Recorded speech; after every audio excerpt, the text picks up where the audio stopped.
Herzlich willkommen zu meinem ersten Spezialvideo für ein ganz besonderes Musikinstrument. Es geht um ein vierventiliges Flügelhorn, so sieht es aus. Das vierte Ventil ist ein Quartventil. Und ich werde in diesem Video auf einige Themen zu sprechen kommen, die für dieses Instrument von ganz zentraler Bedeutung sind. Es geht schon bei der Frage los, was mache ich mit dem vierten Ventil? Wo spiele ich damit? Wozu brauche ich das? Wie ist die Handhaltung des Instrumentes? Wie stimme ich das Quartventil? Wenn man mal auf Firmenwebseiten guckt, wie die ihre vierventiligen Instrumente verkaufen, dann wird dort immer nur gesagt, ja, man kann die Griffe 1 und 3 mit dem vierten Ventil ersetzen. Welche Griffe spielen wir denn überhaupt mit 1 und 3? Das sind gerade mal 4 Töne: D, Des und unten nochmal 2 G und Ges. So, die kann ich jetzt ersetzen.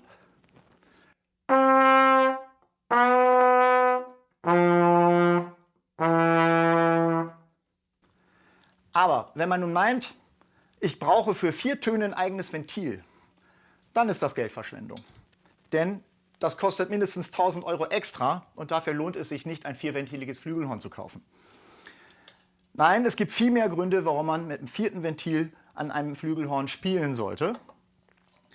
Ich erkläre aber erstmal, wie man die Quarte einstimmt. Man braucht irgendeinen Referenzton und den holen wir uns nicht von einem Stimmgerät, sondern den holen wir uns direkt von dem Instrument selber. Naheliegend wäre jetzt, das G zu nehmen und so zu spielen.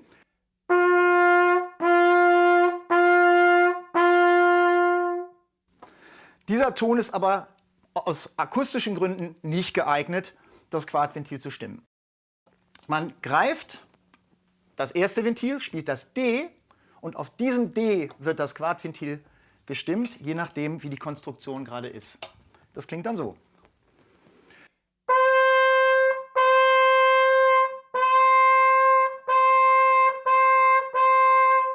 Denn wenn das stimmt, dann stimmt auch der Ton, den ich eigentlich ja unten ersetzen möchte. Wir kennen das von unseren dreiventiligen Trompeten. An professionellen Trompeten ist natürlich nicht nur am dritten Zug eine Intonationsmechanik, sondern auch am ersten. Und wenn wir das D spielen, ist das meistens zu hoch. Wir gehen raus.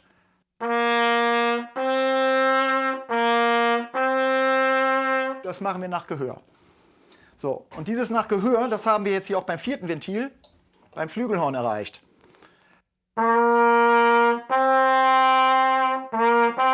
Im Vergleich zu 1,3.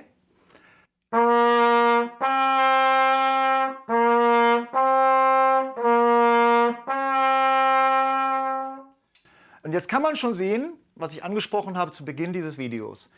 Ich spiele das vierte Ventil mit dem Zeigefinger der linken Hand und greife das Instrument so. Das machen eigentlich alle so. Das ist auch völlig intuitiv, weil man auch hier von der Trompete kommt. Man greift so und damit ist der Daumen hinter dem ersten Ventil. Ich werde aber im Folge des Videos noch viel weiter darauf eingehen, warum das mit Sicherheit die falsche Handhaltung ist. Die Kurzform davon ist folgende. Der Finger, wenn er denn für das vierte Ventil verwendet wird, ist schräg. Es gibt zwischen dem kleinen Finger bzw. diesen 3 Fingern und dem Daumen eine starke Handspannung. Ich empfehle deshalb, das Instrument so festzuhalten, Daumen anlegen. Der Finger ist senkrecht und ich kann extrem bequem das vierte Ventil mit der linken Hand spielen. Das sollte die richtige Handhaltung sein. Das bedeutet, die 3 Finger der rechten Hand machen das, was sie immer schon gemacht haben. Da muss ich gar nicht drüber nachdenken. Und mit der linken Hand wird das vierte Ventil bedient. Das Stimmen des Quartventils will ich an einem anderen Instrument zeigen, was man da im Hintergrund des Bildes sehen kann. Das ist nämlich meine Sopranposaune, die als Spezialkonstruktion auch ein solches Quartventil hat. Das ist wichtig. Das läuft folgenderweise: Wenn ich auf diesem Instrument den gleichen Ton wähle, nämlich das G,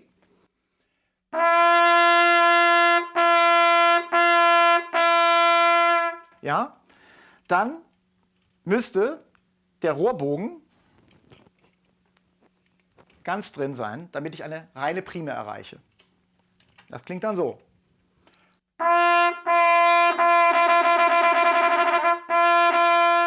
In dem Falle ist aber das D, was ich auf dem Instrument und auf dem Flügelhorn brauche, viel zu hoch. Das klingt so.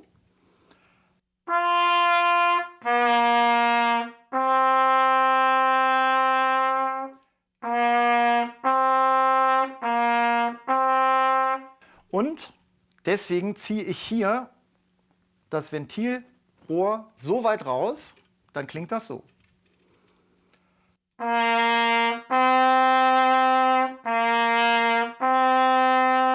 Und das ist genau das D, was eine Oktave höher mit dem Griff 1 auf dem vierventiligen Flügelhorn zum Stimmen verwendet wird. Und das klingt dann so.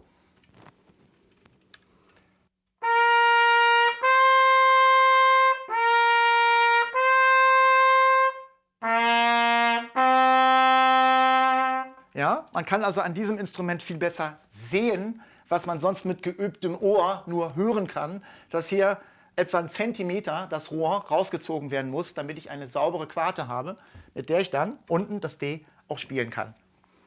Da das nun geklärt ist, können wir mal ein paar Sachen zeigen, was man mit dem vierten Ventil so machen kann.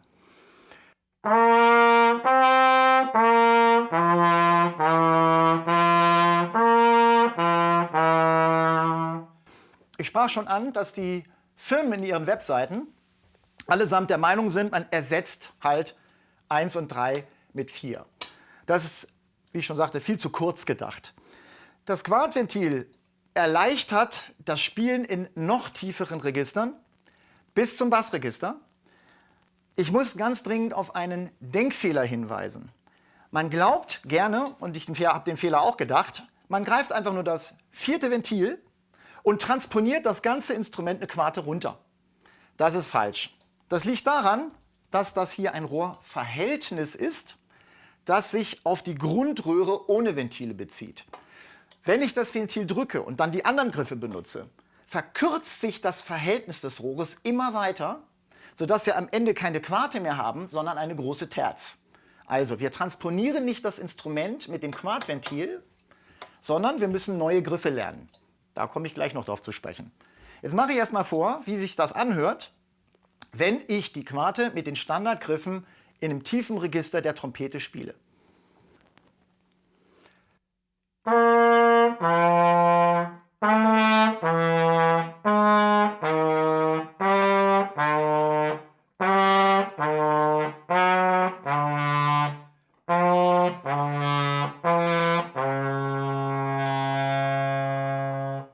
Das ist der Unterschied. Wir haben angefangen mit einer Quarte, kein Ventil dazu gegriffen. Wenn wir alle Ventile schalten, haben wir einen Tritonus. Und dann hört sich das so an.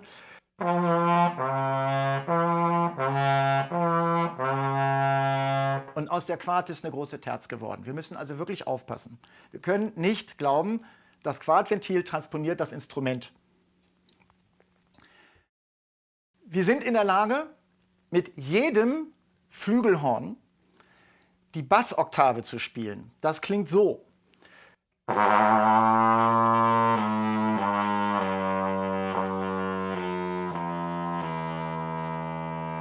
Zum Vergleich, ich nehme mal ein gewöhnliches dreiventiliges Instrument.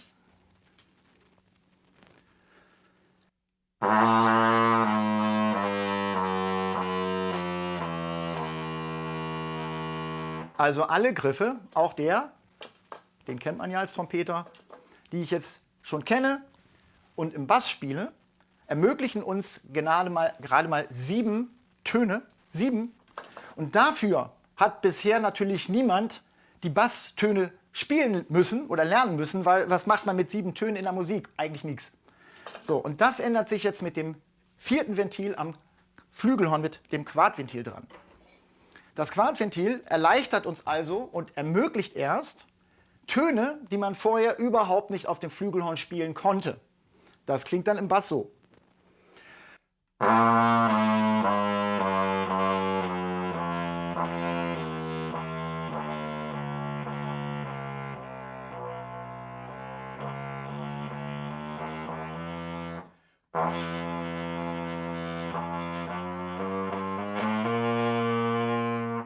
So. Und ich habe eingangs gesagt, eigentlich ist das die falsche Handhaltung. Hier für Demonstrationszwecke ist das noch okay. Aber für den regulären Spielbedarf sollte man sich die andere Handhaltung überlegen. Und damit das leichter geht, habe ich mir etwas ausgedacht. Das ist dieser Ring. Hier ist ein kleiner Metallblock eingelötet worden. Dieser Ring wird jetzt hier reingeschraubt. Das ist eine Daumenhalterung.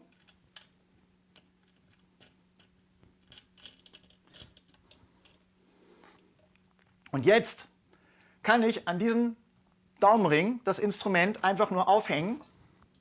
Ich muss gar nicht mehr greifen und gar nicht mehr festhalten. Ich kann jetzt meine Finger ganz regulär hier hin tun.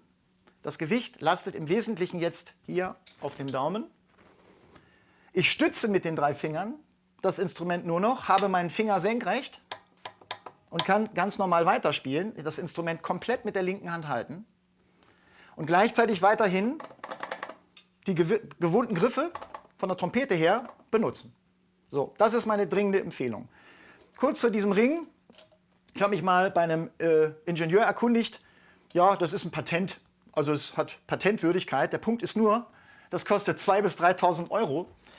Und ein Patent lohnt sich nur in der Massenproduktion.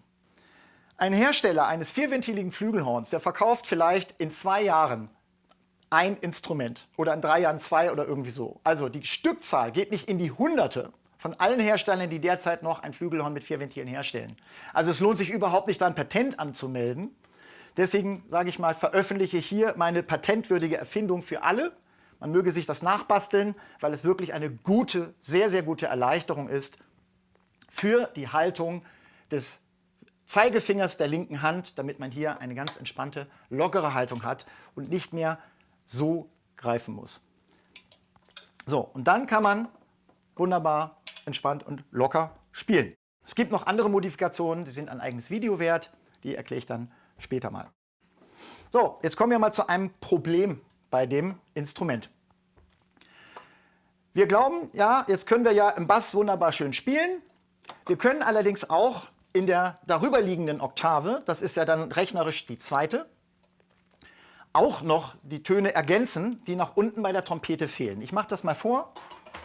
Wir kennen das ja. Trompete.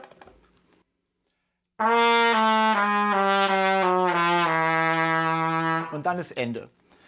Natürlich gibt es welche, die wissen ganz genau, da gibt es ja noch die sogenannten Pedaltöne. Die sind aber bei allen Trompetern unterschiedlich. Das kommt ganz darauf an, welches Mundstück man nimmt, wie man darauf geübt ist, ob man die Töne überhaupt übt. Ich kann mal welche probieren, mehr schlecht als recht.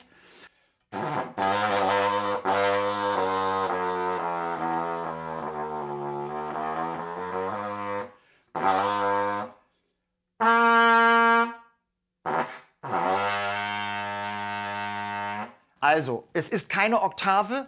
Bei mir ist das keine Oktave. Es können bei anderen Trompetern ganz andere Intervalle rauskommen, was als Pedalton unten zu hören ist. Auf jeden Fall habe ich definitiv eine Oktave, wenn ich mit dem Flügelhorn spiele.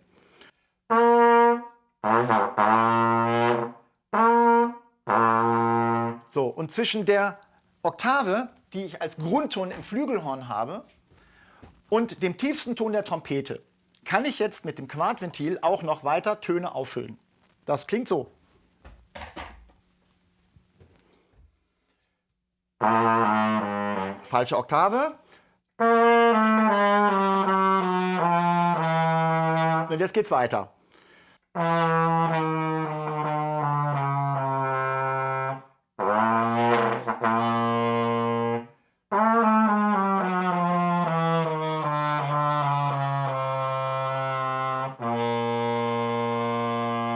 So, jetzt haben wir alle aufgepasst und da fehlt doch ein Ton. Das ist das Cis oder das Des, der Halbton über dem Grundton. Den kann man mit diesem Instrument nicht spielen. Das ist nun mal physikalisch bedingt. Wir haben hier halt nur eine Quarte, das sind 5 Halbtöne. Wir haben hier einen Tritonus, das sind 6 Halbtöne. Zusammen macht das 11. Und genau der 12. Halbton, der fehlt. Den kann ich also mit reiner Rohrtechnik und Spieltechnik so nicht erreichen. Natürlich gibt es ja den Ansatztrick.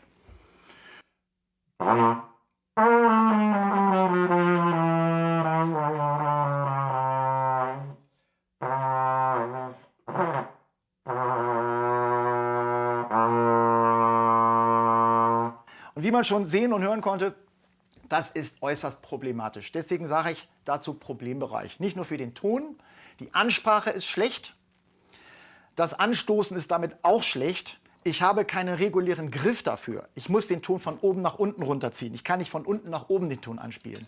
Also vom Grundton ausgehend.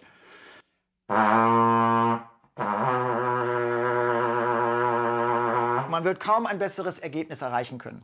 Also an alle Komponisten, die das Video jetzt sehen, bitte kein Cis oder Des, diesen Ton nämlich, der da nicht drauf ist, wünschen und komponieren. Der ist nicht spielbar. Sind einfach Fakten. Natürlich kann man auch das noch austricksen, das ist aber ein Thema für ein eigenes Video. Wenn man an dieser Stelle Zusatzröhren einbaut und aus der Quarte einen Tritonus macht oder sogar eine Quinte, das zeige ich wie gesagt dann in einem anderen Video vielleicht mal, so, dann kann man das verlängern, indem man sämtliche Stimmhebel und Intonationsmechaniken drückt, dann verlängere ich ja auch noch die Röhren, das geht auch, aber das sind alles Spezialtechniken, die für ein reguläres Flügelhorn mit 4 Ventilen nicht gelten. Das einfachste Flügelhorn, meine ich, produziert die Firma Getzen. Die hat keinerlei Stimmhebel, ganz einfachen Aufbau, keinen Fingerhaken oben auf dem Schallbecher, also das einfachste Instrument. Das wäre vielleicht ein Einsteigermodell. Ohne jetzt die Firma selber in den Himmel zu heben. Es gibt, wie gesagt, verschiedene Hersteller. Man kann sich das alles auch auf meiner Webseite ansehen, was ich hier sage. Denn die Firmen sind da alle zusammengetragen, aufgelistet. Und man kann sich dann überlegen, bei welcher Firma suche ich mir vielleicht mal ein 4-ventiliges Flügelhorn aus. Die vollständige Grifftabelle zu diesem 4-ventiligen Flügelhorn, die findet ihr in meiner Webseite. Und den Link dazu, den gibt es in der entsprechenden Videobeschreibung. Ich spiele noch mal den Problembereich an.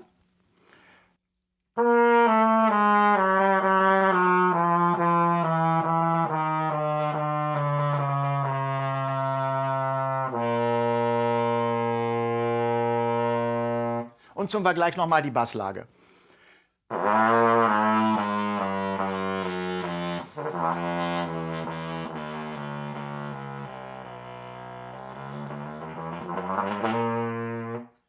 So. Der Problembereich ist nicht nur deshalb ein Problembereich, weil ein Ton fehlt. Kann man sagen, was soll der Ton? Also wann braucht man den? Wo braucht man den? Und so weiter. Nein, wenn man genau hinhört, stellt man fest, dass auch da die anderen Töne nur bedingt diatonisch sind oder chromatisch. Die gehen dann schon in den Bereich Mikrotonalität. Ich spiele mal ab Quarte abwärts.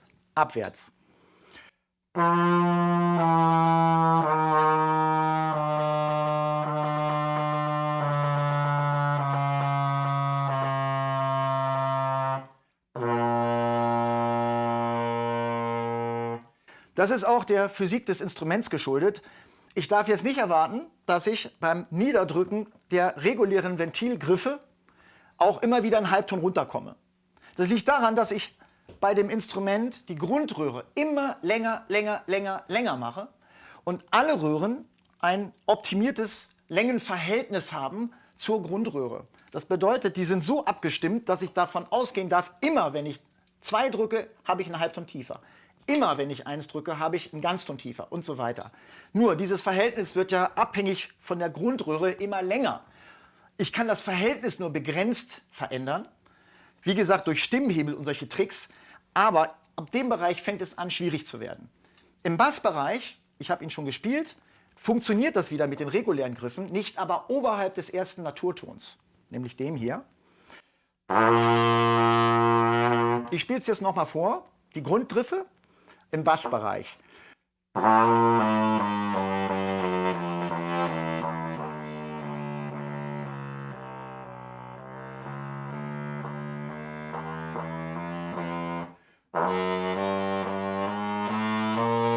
Also wunderbar, jeder Griff ein Halbton mehr klappt, aber eben nicht zwischen der ersten Oktave und der zweiten Oktave.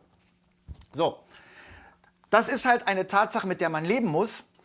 Man muss ferner, wenn man das Instrument im Bassbereich spielen möchte, ein paar Spezialgriffe lernen. Nicht nur alle ab dem ersten Naturton abwärts, sondern auch die paar, die ich brauche im Bereich darüber. Ich mache das mal an ein paar Tönen vor. Wenn ich den ersten Ton, den ich unterhalb des Trompetenregisters spielen kann, auch sauber spielen will, dann ist es das F. Ja, sauber spielen, klingt aber nicht sauber, ne? Ja, kann auch nicht sauber klingen, denn wir haben ja die Quarte auf das D gestimmt, damit das D unten stimmt. So, jetzt kann ich ja nicht ständig das Quartventil umstimmen, ich muss das anders regeln. Das F ist zu hoch. Ich habe nun das Glück, an diesem Instrument einen Intonationshebel zu haben, Stimmmechanik, Trimmer, Trigger, wie man es auch immer nennt. Jetzt kann ich das F natürlich hier mechanisch nachintonieren.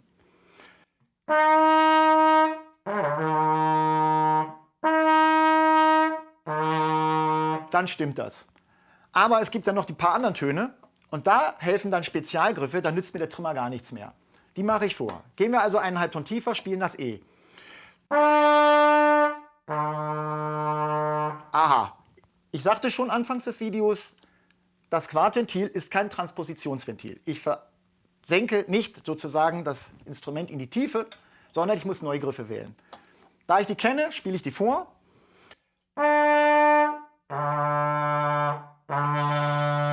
Und wir sehen, der Griff 2-3, den ich normalerweise für das S brauche, der ist jetzt plus Quartventil der Griff, den ich für das E brauche.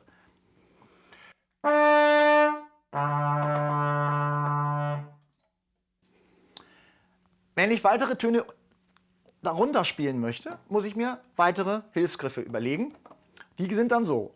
E war.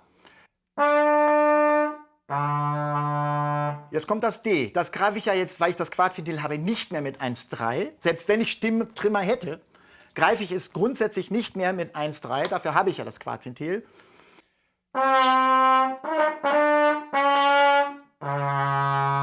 So, ich muss also das S jetzt mit 1-3 plus Quartventil greifen.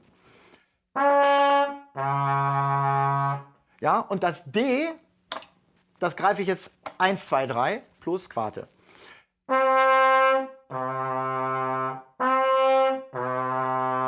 So, und dann sind wir genau an der Grenze angekommen, denn noch tiefer kann ich ja mechanisch so nicht spielen. Das ist genau das Des oder das Cis, wo ich sagte, dass der auf dem Instrument nicht spielbar ist. Soweit diesmal.